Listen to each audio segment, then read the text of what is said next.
Olá, bem-vindo à plataforma da Mais Teologia, plataforma que capacita homens e mulheres de Deus com teologia viva e aplicada. Aqui quem fala é o pastor Lucas Salles, sou servo de Cristo, sou apaixonado pela palavra do Senhor. Tenho 3 formações teológicas e dou bastante ênfase à educação cristã. E no decorrer da minha jornada tenho dedicado à preparação de líderes, professores, membros que desejam se aprofundar cada vez mais na palavra de Deus. E o meu compromisso com você aqui é bem simples, é ensinar com clareza, com respeito à palavra de Deus e com um senso profundo de propósito ministerial. Bom, espero que essa jornada aí seja edificante para a sua vida e seja transformadora tanto para você quanto para a sua sala de aula. Bom, nós iniciamos hoje o 3º trimestre da revista da CPAD e eu creio que vai ser um trimestre abençoado, onde nós vamos estar tratando sobre a Igreja de Jerusalém, doutrina, comunhão e fé. A base para o crescimento da igreja em meio às perseguições. O comentarista dessa lição é o pastor José Gonçalves. Daqui a pouco nós vamos apresentar esse homem de Deus. Nós temos aqui a primeira lição de hoje, que é para o dia 6 de julho de 2025, que é a igreja que nasceu no Pentecostes. Nós vamos estar trabalhando aqui, durante esse trimestre, a eclesiologia, né? É um ponto focal da teologia que vai estudar a história da igreja, o seu desenvolvimento, né? A contemporaneidade da igreja, seu crescimento, né? As ênfases realmente, as doutrinas da igreja. Então, é muito importante, eu gosto muito desse tema de eclesiologia, e o pastor José Gonçalves vai comentar essa lição focada na igreja de Jerusalém, que foi a primeira igreja que surgiu, né, a igreja primitiva, né, que surgiu ali após a ascensão de Jesus Cristo. Então, tem grandes ensinamentos a história dessa igreja, está bem voltado para o livro de Atos, porque é onde a gente vê o crescimento, né, o desenvolvimento da igreja em Atos dos Apóstolos. Então, assim, leia o livro de Atos dos Apóstolos, se você é professor, membro, seja qual for a tua vocação, como você está agora, mas é muito importante que você leia o livro de Atos, lê do capítulo 1 até o final, porque eu sei que você vai ser muito edificado. Ali tem doutrinas, tem ensinamentos preciosos para nós que somos membros do corpo de Cristo. E há realmente ali, na igreja de Jerusalém, um modelo a ser seguido. E hoje nós vamos começar com a aula da igreja que nasceu no Pentecoste, ou seja, essa igreja foi inaugurada a partir de um momento. E a igreja de Cristo foi inaugurada a partir do dia do Pentecostes, né? Nós vamos estar nos aprofundando poderosamente nesse ensinamento. O texto áureo de hoje, né, está reservado em Atos capítulo 2, versículo 4, que diz o seguinte: "E todos foram cheios do Espírito Santo e começaram a falar em outras línguas, conforme o Espírito Santo lhes concedia que falasse." Atos capítulo 2, versículo 4. A verdade prática é a seguinte: a igreja nasce no Pentecostes, capacitada pelo Espírito para cumprir a sua missão. O texto bíblico em classe hoje se encontra em Atos capítulo 2, do versículo 1 ao versículo 14. Nós vamos fazer a leitura agora para introduzirmos a lição, que é a seguinte, verso 1. "Cumprindo-se o dia de Pentecostes, estavam todos reunidos no mesmo lugar. E de repente veio do céu um som como de um vento veemente e impetuoso, e encheu toda a casa em que estavam assentados. E foram vistas por ele línguas repartidas, como que de fogo, as quais pousaram sobre cada um deles. E todos foram cheios do Espírito Santo, e começaram a falar em outras línguas, conforme o Espírito Santo lhes concedia que falassem. E em Jerusalém estavam habitando judeus, varões religiosos, de todas as nações que estão debaixo do céu. E, correndo aquela voz, ajuntou-se uma multidão, e estava confusa, porque cada um os ouvia falar na sua própria língua. E todos pasmavam e se maravilhavam, dizendo uns aos outros: pois que, não são galileus todos esses que estão falando? Como, pois, os ouvimos, cada um na nossa própria língua em que somos nascidos? Partos e medos, elamitas, e os que habitam na Mesopotâmia, e a Judéia, a Capadócia, e Ponto, e Ásia, e Frígia, e Panfilha, Egito, e partes da Líbia, junto a Cirene, e forasteiros romanos, tanto judeus como prosélitos, e cretenses e árabes, todos os temos ouvido em nossas próprias línguas falar das grandezas de Deus. E todos se maravilhavam e estavam suspensos, dizendo uns para os outros: que quer isto dizer? E outros, zombando, diziam: estão cheios de mosto. Pedro, porém, pondo-se em pé com os 11, levantou a voz e disse-lhe: varões judeus, e todos os que habitais em Jerusalém, seja-vos isto notório e escutai as minhas palavras. Essa é a leitura em classe, amém? Vamos ao plano de aula e a introdução do comentarista, ok? Neste trimestre estudaremos a Igreja de Jerusalém, conforme apresentado em Atos dos Apóstolos. Dentre muitos tópicos, veremos como essa igreja se formou, viveu e expandiu o evangelho para fora da Judéia. E nessa primeira lição estudaremos como a igreja nasceu de Jerusalém para o mundo, como uma igreja pentecostal. E para tratar desses assuntos, contaremos com o pastor José Gonçalves, que é líder da Assembleia de Deus em Água Branca, Piauí, mestre em teologia, graduado em filosofia, escritor de diversas obras editadas pela CPAD e membro da Comissão de Apologética da CGADB. Então, esse grande homem de Deus tem bastantes obras, né, já publicadas pela CPAD e também foi comentarista de diversas outras lições da CPAD, que foram lições abençoadíssimas, né, para o nosso desenvolvimento. Eu gosto muito da revista da CPAD, não é só porque eu sou um assembleiano, mas é porque eu amo muito, né, a contemporaneidade dos assuntos que eles trazem, né, os comentaristas estão sempre alinhados às necessidades da igreja. Por exemplo, trazer um tema como esse, de eclesiologia, voltado para a igreja de Jerusalém, uma igreja realmente que sofreu grande perseguição, que sofreu ali seus impasses, né, e trazendo para hoje, para a nossa igreja atual, que precisa tanto de fundamento, precisa tanto de doutrina novamente, de voltar à doutrina de Cristo, que está meia perdida, né, desatenta ao tempo em que ela está inclusa. Isso é muito importante, é muito contemporâneo, é muito atual para a nossa vida, né?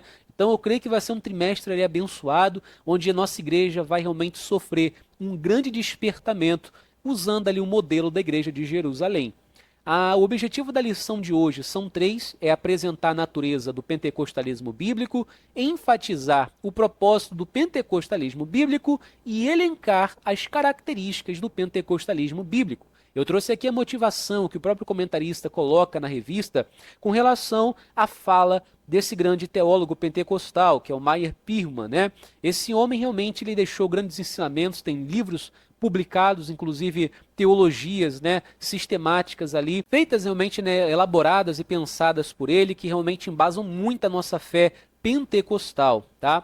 Então ele vai dizer o seguinte: ele nos diz que Jesus planejou a igreja durante seu ministério terreno, mas deixou ao seu sucessor, que é quem? O Espírito Santo, a missão de erguê-la e, consequentemente, colocá-la na história. Então, a eclesiologia, né, ela vai trazer um entendimento muito importante para o desenvolvimento, a fundação da igreja. A igreja nasceu no coração de Deus desde a eternidade, foi fundada por Cristo durante o seu ministério e foi inaugurada pelo Espírito Santo do Senhor a partir do dia do Pentecoste. Então veja só que a teologia pentecostal é tão importante da gente entender, e é um ponto central para nós que cremos na continuidade, né, dos dons ministeriais, cremos no mover do Espírito Santo no dia do Pentecoste. Irmão, isso é maravilhoso, porque nós vemos que a igreja ela inicia, ela tem o seu marco inicial aonde? No dia de Pentecoste. Jesus ele planejou a igreja, né, fundou a igreja, ele disse para Pedro, ó, sob essa rocha edificarei a minha igreja. Mas o Espírito Santo, a partir da descida do Espírito Santo, do dia do Pentecoste, é que vai chancelar, é que vai inaugurar a igreja, porque foi a partir daquele batismo, a partir daquela capacitação que os discípulos saíram de Jerusalém, né, e começaram a pregar a palavra de Deus por Samaria, por toda a Judéia, até os confins da terra, que alcançou até eu e você até hoje, né? A igreja do Senhor está aí. Então, louvado seja Deus, é importante que nós entendamos que a igreja tem o seu início a partir do Pentecoste. Ele continua dizendo o seguinte, ó: foi no dia de Pentecoste que esse templo espiritual foi construído e cheio da glória do Senhor. Paulo vai dizer que nós somos templos do Espírito Santo, e esse templo espiritual que somos nós, os crentes da igreja de Cristo, do corpo de Cristo, ele foi construído através da descida do Espírito Santo, de modo que ele faz morada, e não somente isso, mas ele batiza os seus crentes, ele batiza o seu povo e os capacita para a obra do reino de Deus. A introdução, o comentarista ele diz o seguinte: a igreja nasceu no dia de Pentecoste, e esse evento marcou o início de uma nova era, que é a era que nós vivemos, a era da igreja. O Pentecostes era uma das festas mais importantes dos judeus e acontecia 50 dias, né, depois da Páscoa.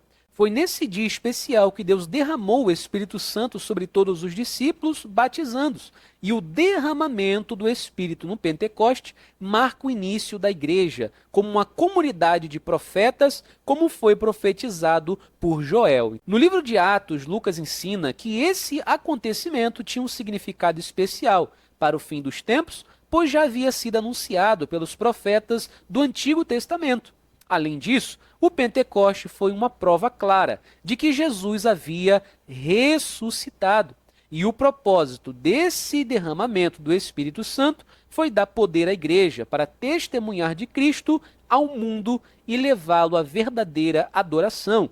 Isso é o que veremos nessa lição. Então a lição hoje está completamente pentecostal. A palavra-chave hoje é Pentecoste. Nós vamos entender o que é ser pentecostal, o que é Pentecostes, né? Durante a exposição da nossa aula, tendo como auxílio o comentarista pastor José Gonçalves. Bom, o primeiro ponto de hoje é a natureza do pentecostalismo bíblico. Vamos entender primeiro que o pentecostalismo bíblico ele tem a sua natureza divina, tá? Ele foi um evento realmente inspirado, enviado, encaminhado por Deus. O comentarista ele coloca o seguinte: Lucas relata que por ocasião do derramamento do Espírito, no dia de Pentecoste, foi ouvido no céu um som como de um vento veemente e impetuoso, que encheu toda a casa em que estavam assentados, e que foram vistas por ele línguas repartidas como que de fogo. Os estudiosos da Bíblia explicam que esses sinais são manifestações da presença de Deus, chamados de teofania, grava essa palavra. Isso significa que Deus se revelou de maneira visível e audível, assim como fez no Monte Sinai, quando entregou a lei a Moisés. Naquela ocasião, houveram trovões, relâmpagos e um som forte, e o povo ouviu a voz de Deus e viu um grande fogo. Está em Êxodo 19:16. Moisés depois lembrou ao povo desse momento, dizendo: Desde os céus te fez ouvir a sua voz, para te ensinar, e sobre a terra te mostrou o seu grande fogo, e ouviste as suas palavras do meio do fogo. Deuteronômios 4, versículo 36. Então, o que é teofania, né? Essa palavrinha aqui. A teofania, ela é a manifestação da presença de Deus de forma visível ou audível, né? Então, ou seja, o que aconteceu no Monte Sinai enquanto Moisés recebia as leis do Senhor nas tábuas dos 10 mandamentos, nas tábuas de pedra, né? Houve ali uma manifestação teofânica. Deus ele se revelou para Moisés através de relâmpagos, de um som forte, e o povo ouvia também o quê? A voz de Deus. Isso é maravilhoso. Ou seja, quando Ezequiel via aquelas rodas, né, girando, ele via realmente ali olhos, né? Isso é uma teofania, uma visão, né? A audição, a presença de Deus se manifestando, a palavra de Deus se manifestando de alguma forma visível ou audível para o ser humano. É Deus se revelando à humanidade de forma visível ou audível, né? E os dois também, né? De forma audível e visível. Então, se a gente for seguir, a natureza do Pentecoste ela é divina, é teofânica. Por quê? Olha só que interessante, diz a palavra do Senhor em Atos 2:2 que foi ouvido. Quem ouve, escuta alguma coisa. E ouvir o quê? Um som, ouvir um som, como de um vento veemente e impetuoso, que encheu toda a casa em que estavam assentados. Então houve uma manifestação teofânica audível. Eles ouviram um som como de um vento veemente e impetuoso, que encheu toda a casa. Viram alguma coisa? Viram. E viram o quê? Que foram vistas por eles línguas repartidas como que de fogo. Então a manifestação do Senhor no dia de Pentecostes não foi meramente mental, não. Ele se manifestou a sua presença de forma audível, porque ouviram o som de um vento e viram as línguas descendo, repartidas como que de fogo. E isso marca realmente o pentecostalismo, o início da capacitação, o batismo da igreja de forma teofânica. Então, em primeiro lugar, a natureza do pentecostalismo bíblico, ela é de natureza divina, não humana. Depois nós temos aqui o comentarista fazendo um link, né, do evento paralelo ao Sinai. Olha que interessante. Assim como no Sinai, onde a presença de Deus se tornou real como uma das experiências mais marcantes na história do antigo povo de Deus, E de uma forma muito mais gloriosa e profunda, o Pentecostes marcou o encontro do Espírito de Deus com a igreja. Pentecoste, portanto, é a experiência do Espírito Santo. Lá no Sinai, a letra da lei foi escrita em tábuas de pedra, né? Então lá no Sinai, o comentarista vai fazer um link, que a lei foi escrita em tábuas de pedra, de forma também teofânica, porque houve a manifestação da presença de Deus. E no Pentecoste não foi diferente. Só que no Pentecoste, a palavra de Deus foi escrita nos corações. E eu queria que você abrisse agora comigo aqui em 2 Coríntios capítulo 3, versículo 3. E olha que maravilha que a palavra de Deus ela vai trazer através da vida do apóstolo Paulo, né? 2 Coríntios 3:3 diz assim, ó: porque já é manifesto que vós sois a carta de Deus ministrada por nós, e escrita não com tinta, mas com o Espírito do Deus vivo, não em tábuas de pedra, mas nas tábuas de carne do coração. Que maravilha, né? Então, ou seja, a mesma forma que Deus se apresentou para Moisés lá no Sinai, ministrando a palavra, só que gravada em pedra, no Pentecoste é o encontro do Espírito de Deus com a igreja, gravando também a sua mensagem, a sua palavra, capacitando, só que não mais em tábua de pedra, mas agora como? Na tábua de carne do nosso coração, e ele o faz até os dias de hoje. E nós seguimos aqui para o ponto 3 do tópico 1, que diz, ela é centrada em Cristo e nos tempos finais. Bom, na sua pregação no dia de Pentecoste, Pedro deixou claro que esse evento estava totalmente ligado a Jesus. Ele mostrou que o derramamento do Espírito Santo estava diretamente relacionado à morte, à ressurreição e à ascensão de Cristo. Isso significa que, embora o Pentecoste seja uma manifestação do Espírito Santo, ele também é cristocêntrico, ou seja, tem Cristo como seu centro. Sem a cruz de Cristo, o Pentecoste perderia o seu verdadeiro significado. Não há Pentecoste sem a cruz. Bom, quando os apóstolos estão ali sendo batizados pelo Espírito Santo e começam a clamar em línguas estranhas, né? Quem está de fora vai dizer que eles estão bêbados, né? E Pedro ele vai assumir a palavra com muita veemência, porque já havia recebido aquele revestimento do Espírito, e ele começa a expor que aquele momento que está acontecendo ali, aquele acontecimento, ele tinha a ver com a morte, com a ressurreição e a ascensão de Cristo. Pedro, inspirado pelo Espírito Santo, ele vai lá no Antigo Testamento, ele vai lá no livro de Joel, lembra aquele povo da promessa que estava lá em Joel 2:28, e ele vai corroborar, ele vai contextualizar na morte, na ressurreição e na ascensão de Cristo. Isso significa o quê? Que o pentecostalismo bíblico ele é centrado, ele é cristocêntrico, ou seja, Jesus está no centro do pentecostalismo bíblico. Qualquer coisa dentro do pentecostalismo bíblico que roube a imagem de Cristo, que tire o foco da mensagem, do cenário que é realmente ali o Senhor, não é o pentecostalismo verdadeiro, é um pentecostalismo falso, é puro movimento, é pura falácia, é puro enchimento, né, do próprio ser humano. É o dedo do ser humano somente ali, não há nada de Deus, porque o Pentecostes ele é baseado na cruz de Cristo. Jesus ele falou o seguinte, se eu não for, o Consolador não virá, é necessário que eu vá, porque se eu não for, ele não vai vir. Ele disse que não ia nos deixar órfãos, que mandaria outro Consolador.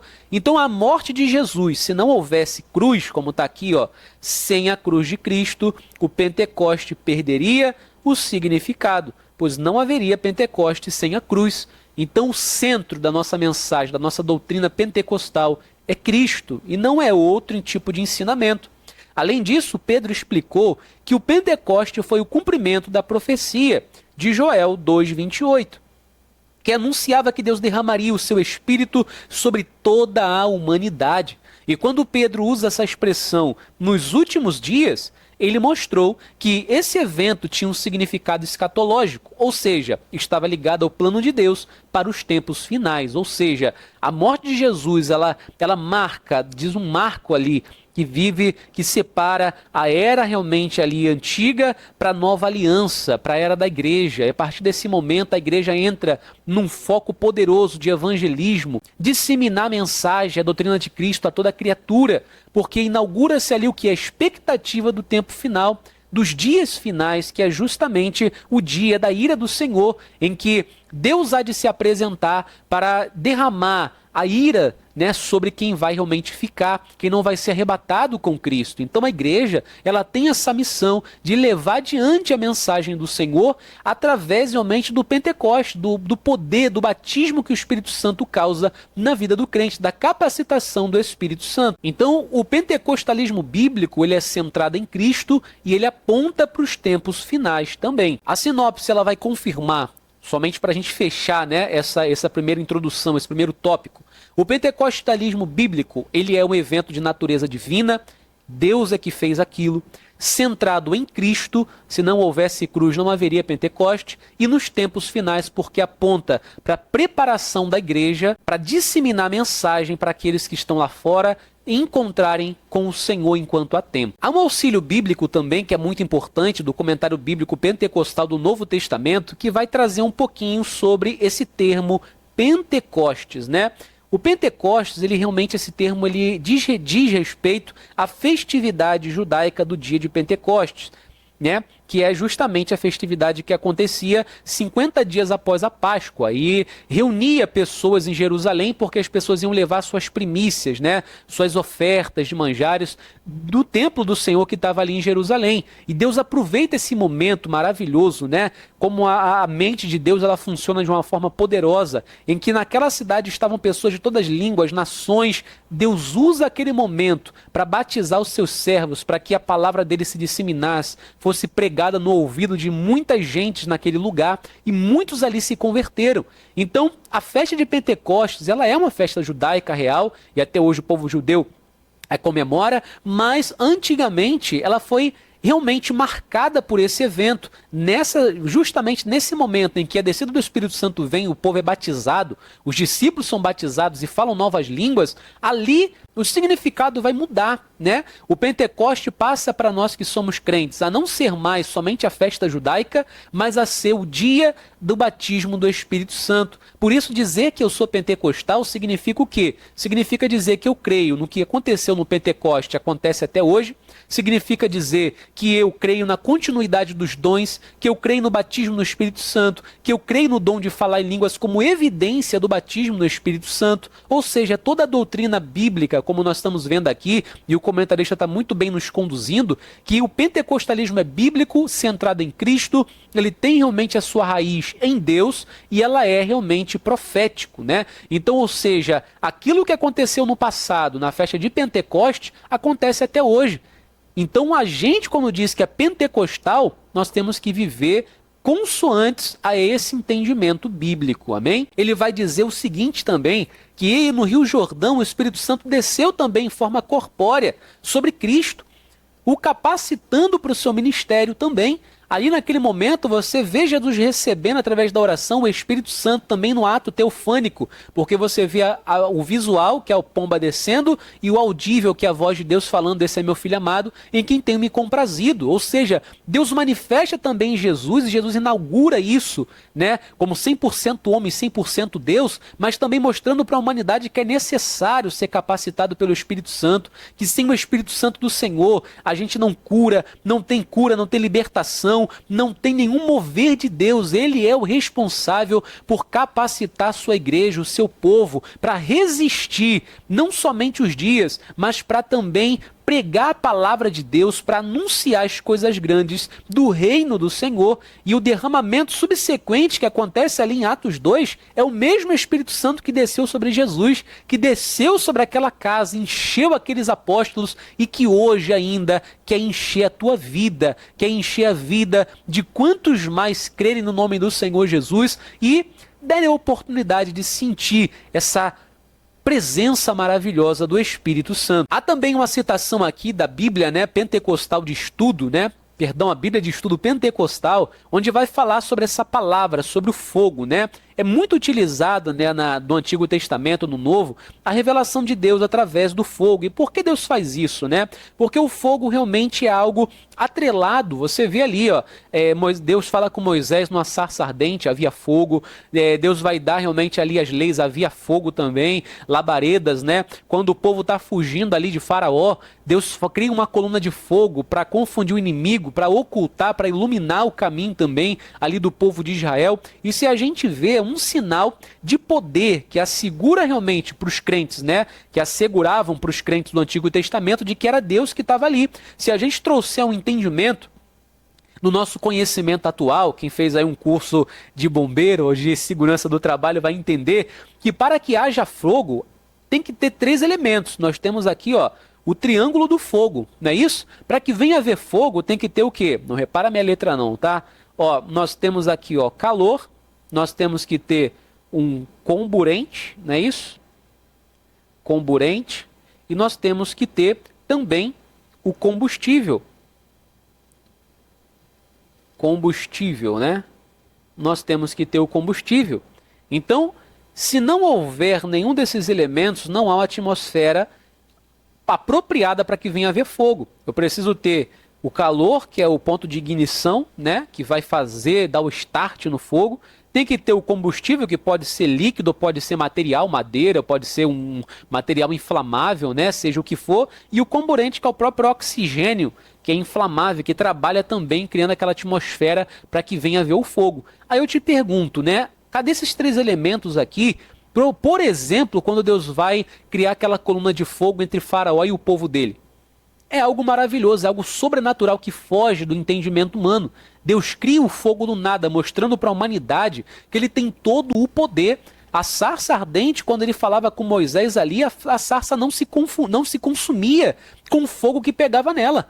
E também tem o sentido de quê? De purificação, como nós vemos aqui, ó. Também pode ser simbolizada a maneira como o povo de Deus foi consagrado, isto é, separado e purificado. Toda obra, né, de material para se fazer uma espada ou qualquer outro tipo de trabalho metalúrgico que era feito no Antigo Testamento, exigiu que o aquecimento do material, do metal, para que as impurezas saíssem, né, e aquele material derretido pudesse ser convertido em algo novo. Há leis também, por exemplo, da lepra, né, que Deus ordena ali, em que tudo o que a pessoa tocava, os materiais de onde a pessoa estava, o que era para passar por água, que não podia queimar, passasse pela água, o que podia passar pelo fogo, passava pelo fogo. Ou seja, a santificação, a purificação do fogo em altas temperaturas, ela queima, ela mata as bactérias, tudo que tem ali. Então, ou seja, traz esse sentido também de purificação, né? Então, quando a gente fala que estamos cheios do fogo do Espírito Santo, é porque o fogo que ministra é o Senhor, de forma sobrenatural. Ele não precisa de combustível, de calor ou de comburente para fazer, não. Deus, ele é o fogo consumidor e também é o fogo do avivamento que purifica a nossa vida. Tudo que é impuro sai através desse fogo sobrenatural do Senhor, né? O segundo tópico da nossa lição trata sobre o propósito do pentecostalismo. Qual é o propósito primário do pentecostalismo bíblico? Primeira coisa, promover a verdadeira adoração. Nós vemos aqui que houve uma manifestação externa, o povo que estava lá fora via realmente eles de alguma forma saltando, né, ou falando coisas que eles entendiam no seu próprio idioma. Então nós vemos aqui algo característico. Muitas vezes nós prestamos muita atenção, como o próprio comentarista diz, né? Nós prestamos muita atenção na língua dividida de fogo que descia sobre cada um, no som de um vento veemente que estava naquela casa. Nós ficamos atentos o que é? Os sinais, mas nós precisamos também interiorizar e entender, a gente não pode perder de vista o que o Pentecoste produz internamente na vida do crente. Aquilo ali foi a manifestação da teofania, né? Manifestação da presença de Deus. Mas o que aquilo causou em quem recebia aquele poder pentecostal, aquele batismo no Espírito Santo? É o seguinte, ó.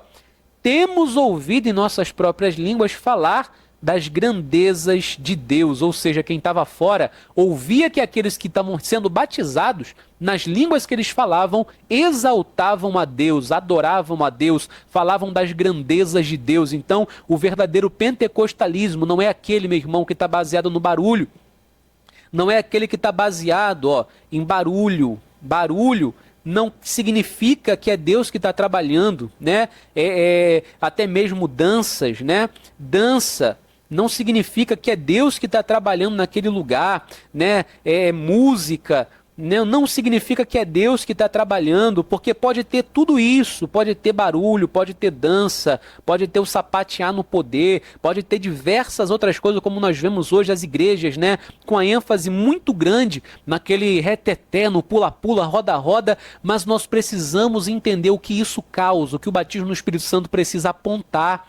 E ele aponta para a verdadeira adoração. O pentecostalismo, o batismo no Espírito Santo, o crente que diz que é pentecostal, que não coloca Deus como centro, Jesus como centro, mas começa a fazer a rosinha ungida, a não sei o quê, e a arca, e toca nisso, e toca naquilo. Isso rouba a imagem de Cristo do culto, isso transfere o centro, deixa de ser Jesus e começa a ser aquele objeto, aquela forma de cultuar, aquela dança, aquele sapatear, e as pessoas ficam o quê? Presas nisso. Elas acham que se não tiver o poder, que se não tiver o mover, o sapatear, o reteté, Deus não está trabalhando, o Espírito Santo não está ali, o crente não está sendo batizado, sendo que não é isso.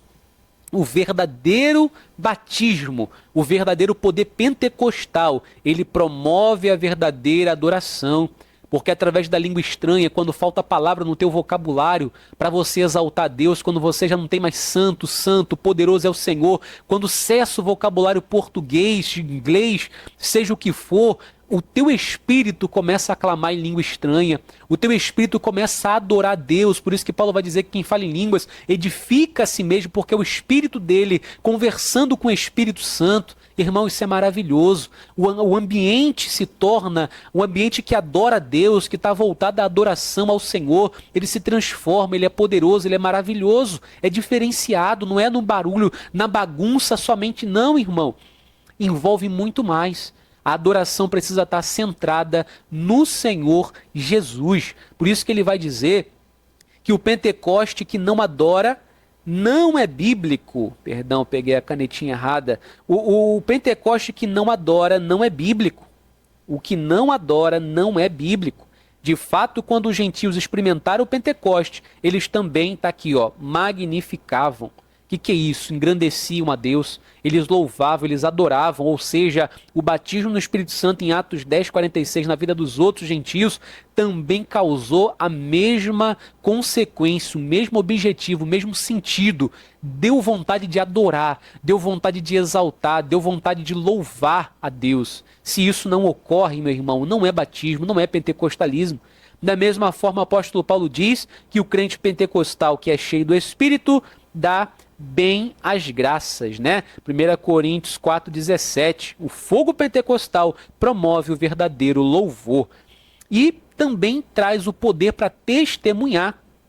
Aqui nós vemos que o Pentecoste tem uma dimensão escatológica, pois aconteceu antes de chegar o grande e glorioso dia do Senhor, como está em Joel, né? Ou seja, antes do derramamento da ira de Deus, o Pentecoste aconteceu justamente para preparar a igreja, para anunciar a palavra para que os outros não se percam, que a vontade de Deus é que nenhum se perca, mas que todos se salvem, né? E a própria igreja ter capacidade de aguentar firme até o arrebatamento, para não participar da ira do Senhor na grande tribulação.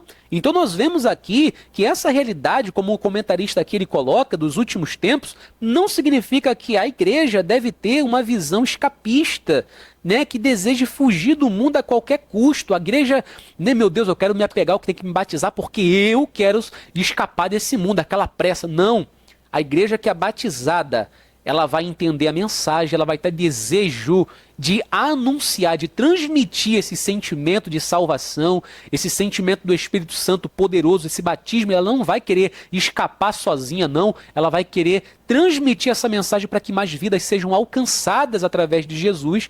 O Pentecoste não foi dado para que os crentes se isolassem, vou marcar aqui, ó, mas para que fossem capacitados a testemunhar e a viver no mundo até a volta de Cristo. A igreja deve aguardar com esperança, mas também cumprir a missão até o fim. Para cumprir essa missão, ela necessita de poder para testemunhar. De fato, é isso que acontece depois do Pentecoste. Então, meu irmão, O outro ponto do Pentecoste se encontra aqui. Primeiro, ele promove a verdadeira adoração. Segundo, ele nos dá poder e autoridade para testemunhar de Jesus. Vejamos aqui Lucas capítulo 24. Abra a Bíblia aí comigo e vamos meditar na palavra do Senhor. Em Lucas capítulo 24, vamos ler aqui o versículo 49, né? E vamos entender aqui o que o Senhor diz. O 49, ele vai dizer o seguinte, olha: e eis que sobre vós envio a promessa de meu Pai. Que promessa é essa? O Espírito Santo. Ficai, porém, na cidade de Jerusalém, até que do alto sejais revestidos de poder. Em Atos 1:8, isso é corroborado. Quando nós vemos aqui o anunciamento, olha isso, em Atos capítulo 1, versículo 8. Eu vou abrir com você e vou ler. Mas recebereis a virtude do Espírito Santo, que há de vir sobre vós, e ser-me-eis testemunhas, tanto em Jerusalém, como em toda a Judéia e Samaria, e até aos confins da terra. Irmão, isso é maravilhoso. Jesus ele disse o seguinte: ficai em Jerusalém até que do alto sejais revestido. Era necessário que antes de sair para pregar, antes de sair para evangelizar, antes de sair para transmitir a mensagem, eles precisavam aguardar em Jerusalém o derramamento, a promessa do Pai, para que eles fossem revestidos de poder. E após que eles foram revestidos, o que houve? Houve um envio, eles começaram a pregar a palavra, a igreja explodiu, a igreja iniciou. Por isso que o Pentecoste inicia, é um marco, o batismo no Espírito Santo é um marco, é o início da igreja. O Espírito Santo inaugura a igreja, de que forma? Batizando os seus ungidos. Da mesma forma, nós hoje, irmão, é maravilhoso. Nós, quando somos batizados no Espírito Santo, eu não sei se você que me assiste, né, tem já esse batismo. Se você tem, você vai entender o que eu estou falando, mas a gente prega de outra forma, nós oramos de outra forma. Não quero dizer aqui, nem fazer uma distinção dizendo que é melhor ou pior, não é isso. Mas o batismo no Espírito Santo, ele te capacita, ele traz um quê a mais, né? É um acrescentamento de poder a mais, de forma que se você pregava, evangelizava, quando você recebe o batismo no Espírito Santo, você fala com mais eloquência, com mais veemência, você anuncia com mais poder e autoridade a mensagem do Senhor. O Espírito Santo trabalha de uma melhor forma, na libertação, na cura. Por isso que nós precisamos buscar a todo momento, e isso não morreu, meu irmão. Aqui está escrito, a igreja não recebeu o Espírito Santo para que ficasse isolada, para que ficasse fechada, não. Ela recebeu o batismo para que ela fosse capacitada para pregar, para ser usado, para ter o dom da cura, da libertação, o dom realmente, né, da visão, das revelações de Deus, da profecia, para abrir a sua boca e o Senhor usar como uma ferramenta, como um porta-voz do reino de Deus. Você foi levantado não para ficar isolado, mas você foi levantado e batizado no Espírito Santo para abrir a tua boca e o Espírito Santo te encher, para Deus ministrar, usar os irmãos para edificação do corpo de Cristo. Isso aconteceu depois do batismo no Espírito Santo. Atos 4:33 já nos mostra, depois da morte de Estevão, que o povo saiu para Samaria, foi disperso e começou a pregar a palavra de Deus. Então, meu irmão, o batismo no Espírito Santo, o pentecostalismo que não promove a verdadeira adoração, o pentecostalismo que não traz o testemunho poderoso do reino de Deus, não é pentecostalismo bíblico. A terceiro tópico da nossa lição são as características do pentecostalismo bíblico.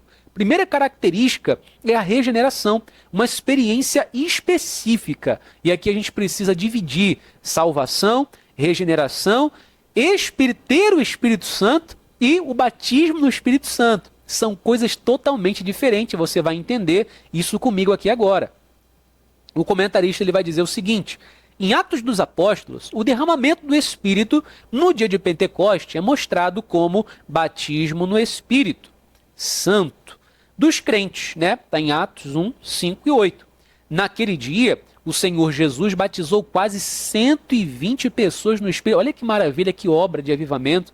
Essas pessoas já foram regeneradas, isto é, salvas. Porque quem estava ali naquele cenáculo reunido? Os discípulos, os apóstolos, aqueles que já haviam que, em João 15:3, Jesus já havia dito que estavam limpos pela palavra.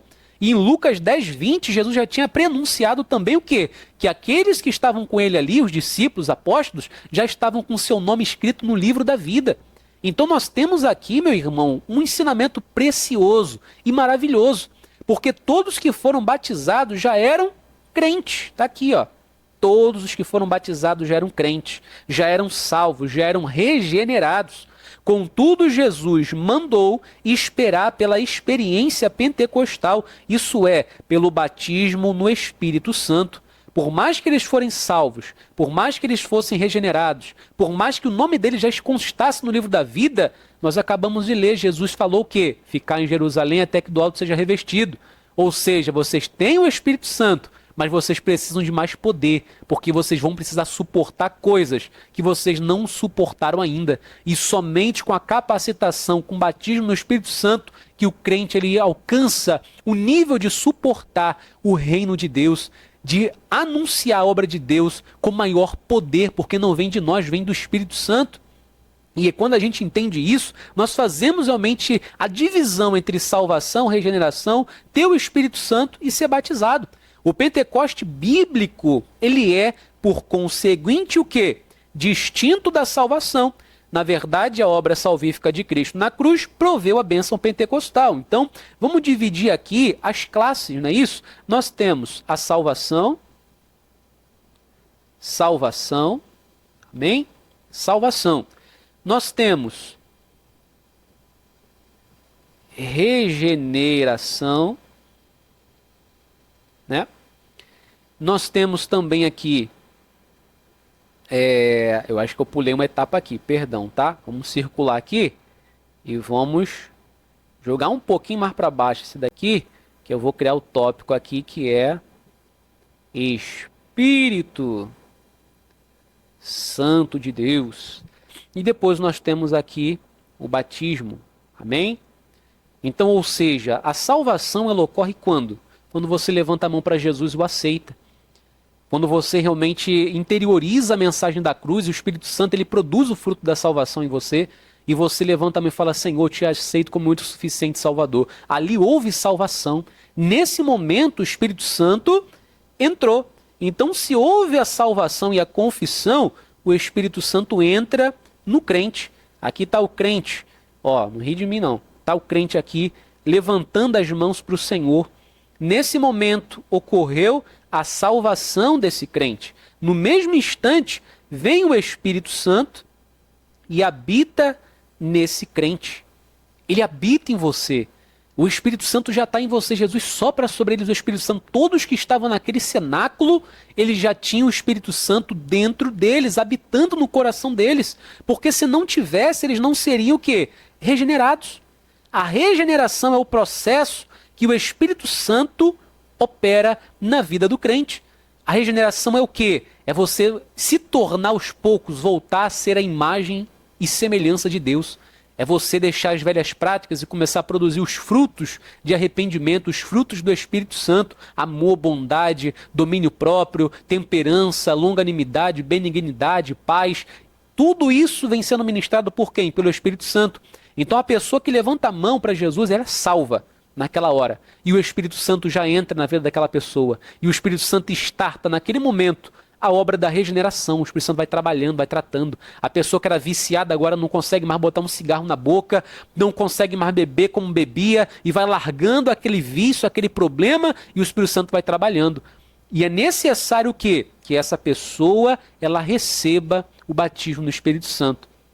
Essa pessoa que aceita Jesus, ela vai passar por 2 batismos. Ela vai passar aqui pelo batismo, né, nas águas,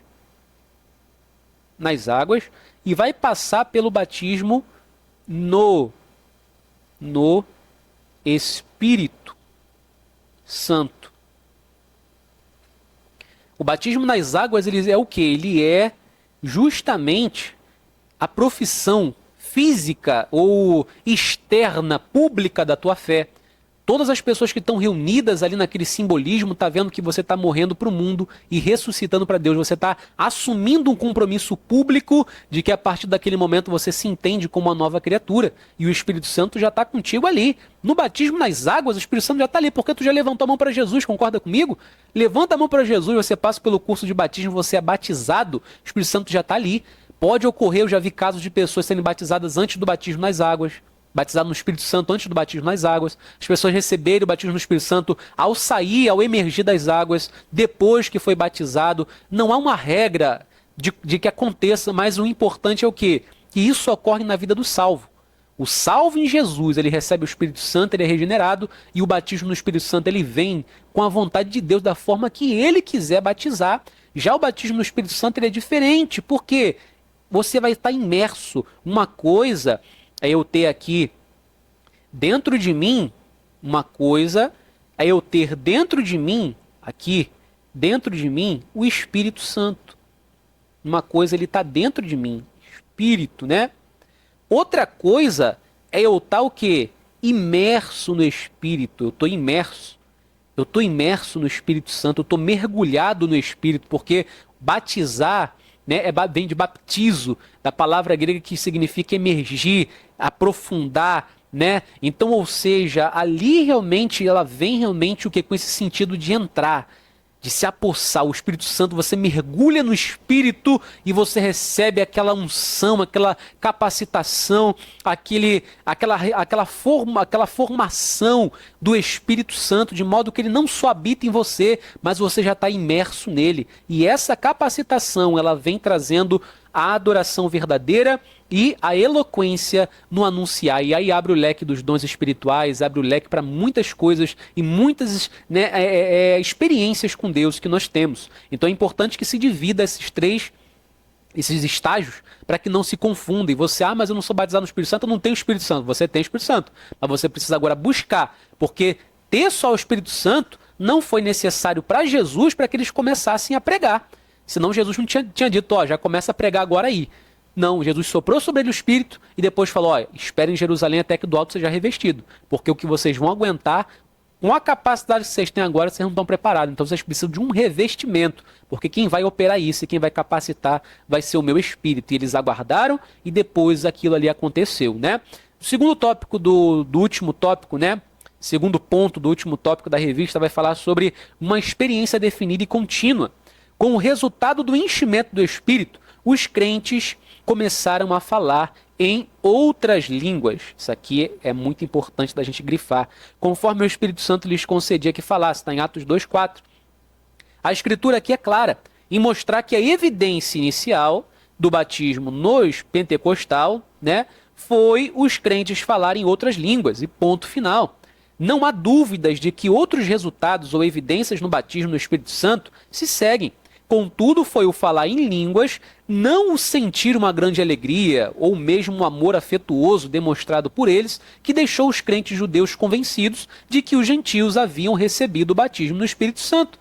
Então, ou seja, nós precisamos entender que há uma regra, há uma doutrina para que venha se comprovar de que verdadeiramente aquela pessoa recebeu o Espírito Santo. Por exemplo, se eu disser que ter o Espírito Santo é só ter um amor profundo, só ter uma alegria, gente, pelo amor de Deus, amor, alegria, isso te remete a quê? Gálatas capítulo 5, né? Os frutos do Espírito Santo. Isso aqui é fruto do Espírito Santo. Se ele habita em você, você já tem isso aqui dentro de ti. O Espírito Santo não é aquele que causa somente o amor, uma alegria profunda. Meu Deus, eu fui... Não, ele causa um revestimento espiritual. Ele complementa o que já tem dentro de você, o que ele já está colocando dentro de você, ele vai complementar. E esse complemento, ele é evidenciado, pelo menos em todo Atos, através de quê? Do falar em línguas estranhas, em outras línguas, né? Glossolalia. Então nós temos que entender, por exemplo, em Atos 10:44, leia comigo aí, ó. Porque os ouviam falar em línguas e magnificar a Deus. Respondeu então Pedro, pode alguém porventura recusar a água para que não sejam batizados, eis que também receberam como nós o Espírito Santo?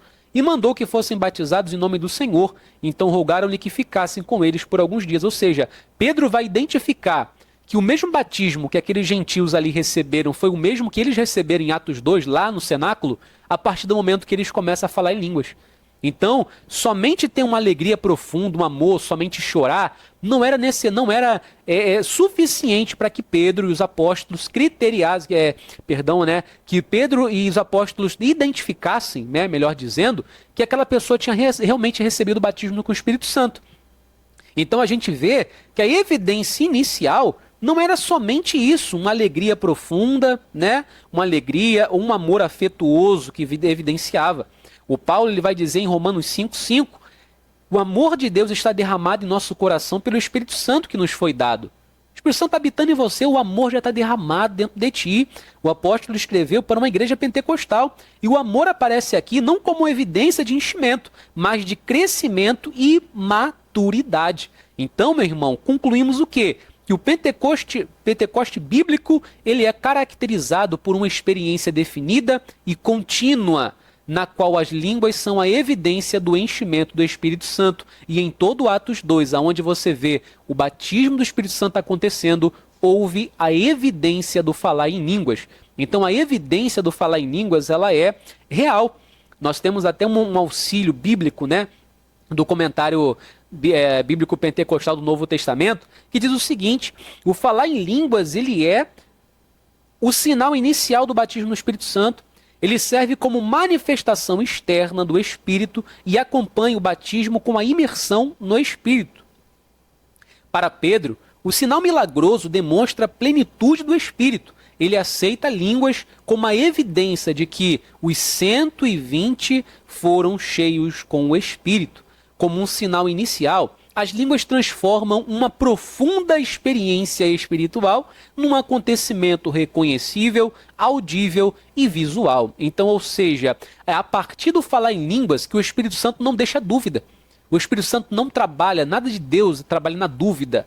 Não existe isso. Deus é o Deus da verdade, não é homem para que minta, nem filho do homem para que se arrependa. O Espírito Santo não vai causar dúvida, será que eu sou batizado no Espírito Santo? Não. Ele vai fazer você sentir no interior, mas não basta isso. Ele vai evidenciar auditivamente, externamente, visivelmente, através da língua estranha, de que a obra do batismo no Espírito Santo, que você agora está imerso, você vai falar em outras línguas, você vai confirmar, o Espírito Santo vai confirmar dentro de você, com os irmãos que estão ao teu redor, com a igreja de Cristo, de que verdadeiramente você recebeu o Espírito Santo. É um sinal reconhecível, porque eu estou reconhecendo. Pedro, ele quando viu as pessoas falando em língua, falou: opa, isso aqui é o mesmo do que a gente recebeu. Está entendendo? A doutrina, está entendendo como é que se segue? Audível, porque eu escuto eu falando e a pessoa que está de fora escuta também. E visível, porque quem está de fora vê, eu sendo batizado e recebendo a evidência do falar em língua. Então é interessante que ele diz também que Jesus ele não recebeu ali o dom de língua, porque o ministério de Jesus foi sendo preparado para outra coisa, né? Para ser realmente ali, iniciar com o Senhor a nova era. A diferença da gente é essa. Jesus ele inicia a nova era, que era da igreja, né? Jesus foi até ali, o marco, e foi inaugurando ali. Ele não falou em línguas porque não precisava de evidência mais do que Jesus realmente era, do sentido messiânico, do chamado messiânico dele. Agora, a partir da igreja, em Atos 2, é normativo. Como está aqui, ó, é normativo para os crentes. Por quê? Porque a igreja inicia ali. Se a igreja, a evidência da igreja é falar em línguas para confirmar e selar o batismo no Espírito Santo, ora, que dúvida mais você tem nisso? Nós precisamos entender que isso é normativo para nós. O que identifica que o crente recebeu o batismo no Espírito Santo? A evidência de falar em outras línguas. E essas outras línguas não são idiomas, não são idiomáticas, né?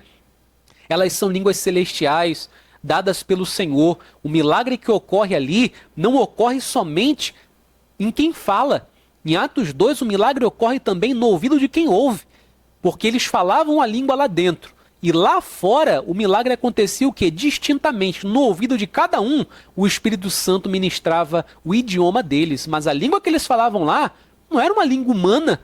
Era língua diversa que Deus dava, mas o Espírito Santo traduziu aquela língua na interpretação do ouvido de cada um que estava lá, de modo que se falasse uma língua, essa mesma língua estranha, espiritual, ouvia. O americano entendia, o espanhol entendia, o francês entendia, entendeu? Então o milagre não foi só na língua, na boca de quem falava, não, o milagre foi no ouvido de quem ouvia também. Então isso é maravilhoso, não é uma idiomática. Tem hoje em dia a teologia que não é continuista, né, que é cessacionista, ela vai a todo momento tentar negar que hoje não existe língua estranha, que não existe mais o batismo do Espírito Santo, que aquilo foi para a época. Não, é algo atual, é algo que continua. O Espírito Santo quer te batizar, o Espírito Santo quer te encher de poder, de unção, ele quer te dar essa experiência, então se abra para ele, para que ele venha trabalhar na tua vida e você verá as maravilhas de Deus, você verá quão grandes coisas Deus ainda pode fazer e faz no meio da sua igreja. Ele precisa de uma igreja viva, avivada, batizada no Espírito Santo para que os dons venham multiplicar e o corpo de Cristo venha crescer, venha ser edificado. Então toda a honra e toda a glória seja dada ao Senhor, que ministra até hoje esse batismo no Espírito Santo, que nos capacita, que nos orienta, que nos leva avante, que nos traz realmente um poder do alto, que se não fosse Ele, meu irmão, a gente não faria nada. Tudo provém de Deus. Então, que aula maravilhosa, que nós tiramos muitas dúvidas aqui sobre pelo pentecostalismo, sobre a doutrina pentecostal, que muitos talvez não tenham conhecimento. Pregue isso na sua igreja, pregue realmente isso, viva isso na sua vida. O mais precioso é viver isso na sua vida. A conclusão, como vimos, o Pentecoste marcou o início da era da igreja. Jesus, agora glorificado, batizou os crentes no Espírito Santo, e o Espírito Santo os inseriu no corpo de Cristo, que é a igreja, cujo nascedouro foi no Pentecoste. Esse evento é essencial, porque mostra que Deus deseja uma igreja capacitada para cumprir a sua missão, que é pregar o evangelho ao mundo, tanto por palavras quanto por ações. No entanto, essa missão só pode ser realizada com êxito, pelo poder do Espírito Santo do Senhor. Então, que a graça do Senhor te alcance nesse momento, que o Espírito de Deus te alcance nessa hora, te encha de poder, que você venha sair dessa aula crendo e pedindo ao Senhor, se você não for batizado, Senhor, me batiza no teu Espírito Santo, porque eu quero sentir. Se abra para essa presença do Senhor, deixa Ele tratar a tua vida e você vai ver como Deus vai trabalhar, como você vai realmente ser uma ferramenta nas mãos do Senhor. Essa foi a aula de hoje. Esse slide aqui está disponível para você baixar e ministrar na sua igreja, bem organizadinho, você viu aqui. Também outros subsídios e ferramentas que estão aqui embaixo. É só você clicar e você vai ter acesso a posts para o teu Instagram, para você divulgar a escola dominical na sua igreja. E essa aqui é a plataforma Mais Teologia, o plano Mais EBD te dá direito a isso tudo aqui, e o Mais Formação a isso tudo, e mais as formações teológicas também. Então, assim, estou muito feliz pelo início desse trimestre, sei que vai ser um trimestre abençoado e eu quero contar com a tua presença aqui. Clica no botãozinho aqui embaixo, já garante já o teu plano Mais EBD ou o teu plano Mais Formação e entra para o time Mais Teologia, que eu sei que você vai crescer muito na graça e no conhecimento de Deus. Me despeço de vocês, aqui é o pastor Lucas Salles e eu profetizo toda sorte de bênção para a tua vida em nome de Jesus.